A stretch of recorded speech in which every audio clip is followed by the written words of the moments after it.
Hey folks, welcome to Herd Watching. We're going to talk about some other topics soon. You'll notice I haven't done a video in a little while, but this has come up often enough in my social media for the last 12 hours that I wanted to do a video about it. We're going to be talking about officer-involved shootings and two topics. One, why an officer often fires before they've clearly identified a weapon, and two, why so many rounds are often fired in these shooting events. Now, I'm not going to talk about specific events. Whether you think a particular shooting was justified or not is beyond the scope of this video. What I want this video to talk about is how the narratives often are at odds with the reality of a situation. When you see headlines that are, man shot 7 times, man shot 6 times, man shot 5 times, it seems excessive and it seems hateful and it seems like the only excuse could possibly be some sort of an assassination. And I want to explain why those number of rounds are fired. So we're going to, for the purpose of this video, put aside whether or not it's right for police to use deadly force in any particular situation. We're going to put aside arguing about, the politics and the racial issues around any given shooting. I just want to talk about this one thing. At the point in which an officer has decided that deadly force is necessary, their goal is to neutralize the ability of the target to be a threat to the lives of the officers or the bystanders. Now, that's going to come in two forms. Either that person may or may not have a weapon, which has reach, or that person may or may not have a knife or other short-range weapon. This distinction is important. And the other thing is there's a time factor. So when someone turns away from you and reaches into their waistband, or someone's looking at you and they reach into their back pocket, or they're looking at you and they reach into a space you can't see, around a doorway, a drawer, a jacket pocket, into a car. If you waited until you saw the muzzle of a weapon, it's way too late to react. They're going to get that shot off. They're going to have the possibility to kill you or injure you or others. So there's a reason why the orders of the police are to move you away from being able to quickly make those sorts of motions. Hands up, keep your hands away from anything. Don't move fast. And the reason for that is if you were to make a sudden motion to your, let's say you were to move your hand and reach into your jacket pocket to get your wallet or something. By the time that officer knew whether you were pulling out a gun or a wallet, it would be far too late for the officer. So if there's any reason to suspect that you're going to act in a violent way, then mostly when you make that sudden motion in disregard of the officer's orders, you're putting them in a position where they have to decide to shoot or not shoot based on their evaluation of the possibility that you're a threat. They can't wait for that weapon to be available. Now, again, we can argue the judgment of any given officer in any given situation. I'm just talking about the situation as a whole. That's the choice that's been presented. They have to decide whether you're reaching for a weapon or not. They often cannot wait to be sure. So that's one. That's why police generally fire early. That also goes for military, counterinsurgent. It goes for people that deal with terrorists. You see this time and time again, kind of anytime you're faced with these situations in any context. The next thing is why so many shots.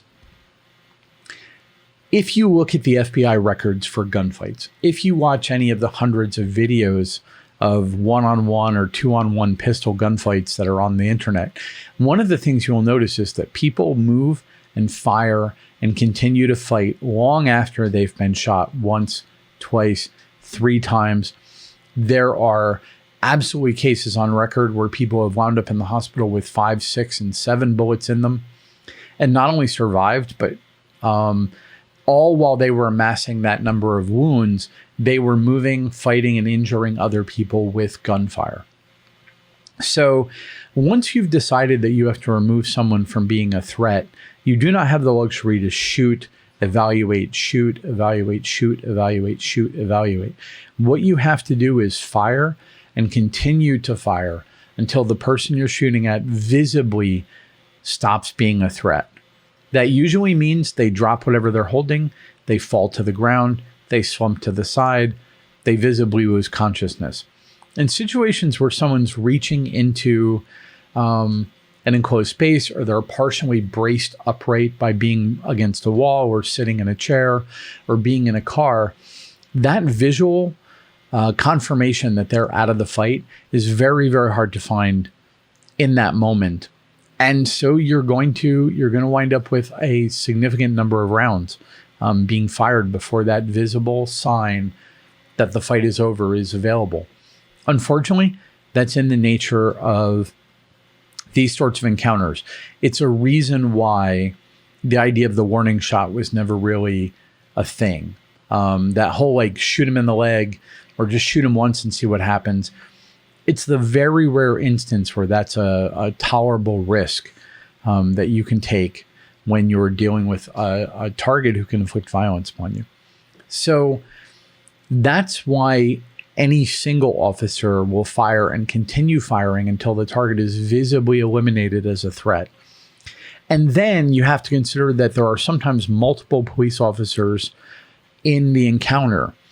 They are not going to wait for another officer to take action. There's no way to do that. The other officer may not see what's happening. The other officer may not be in a position to act. The other officer may be dealing with something else. You cannot coordinate and say, you fire, I'm going to hold back. So what does that mean? That means if there are two officers on scene, there are often two guns firing until that person is visibly out of the fight. And because the amount of time that it takes for that to happen is essentially fixed, you're looking at double the number of rounds. And now it's easy to see why sometimes you wind up with 7, 8, 9, 10 rounds being fired by multiple police officers onto a target before that person is considered eliminated from the fight. Now, this has gotten somewhat worse because of some of the choices that have been made in policing, not by police, I might add. When you move to a world where most police officers are operating on their own, instead of operating with a partner consistently, those officers who are operating alone have to think, act, and train as if they're the only officer on scene. And when you do get 5 or 6 officers together, it's much more likely that everyone is going to fire. When you have a tight-knit team of 2 officers, you have a better chance of one of them taking control of a particular potential target, and the other, say, watching their back, looking at a crowd, keeping bystanders at bay. So you generally had smaller numbers of simultaneous shots fired. And then a while back, we moved from larger caliber weapons to smaller caliber weapons. And the idea was that it was more humane to shoot someone with rounds that they were more likely to survive from. There was a big deal about the statistics, and everybody moved from the 357s and the 38s and the 45s. And the police sort of standardized on the 9mm. Now, there are a number of reasons for that. The guns are lighter, the ammunition is cheaper, you carry more rounds. All that's true. But the side effect is that the 9mm is just not a particularly effective man-stopping round. Whereas one round from a 357 Magnum would often visibly take a target out of the fight. This is not true for a 9mm. And again, if you look at the FBI files for shootings on record, you see that the number of perpetrators that wound up active and mobile in a fight with multiple 357 or 45 rounds in them was not nearly the number that it is for 9mm rounds. So unfortunately, this is the situation you're in. Again, the purpose of this video is not to argue when any particular use of lethal force was valid or justified. We'll talk about that another time. What I want you to take away from this is that once the decision has been made that someone is enough of a threat that you have to use potentially deadly force to terminate them as a threat, given the weapons that are available, given the timescales that are involved, high shot counts are inevitable. You'll find circumstances where, unique circumstances were allowed.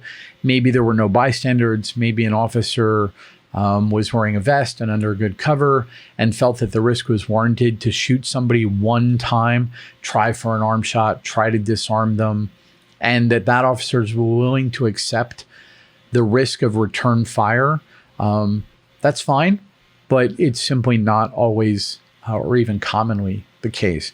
Anyway, I hope this helps people understand. The next time you see a headline that says, dude was shot 9 times in execution style attack by police, in your mind, you think that what you're seeing is, some overuse of force and violence. But the reality is what you're looking at is an officer taking shots that, for all he knows, are not all hitting, and that until that person is out of the fight, that officer has no confidence to believe that those rounds are preventing that person from using that weapon that they may have had against the officer or against bystanders. It sounds excessive, but the reality is that from a tactical perspective, it's simply not.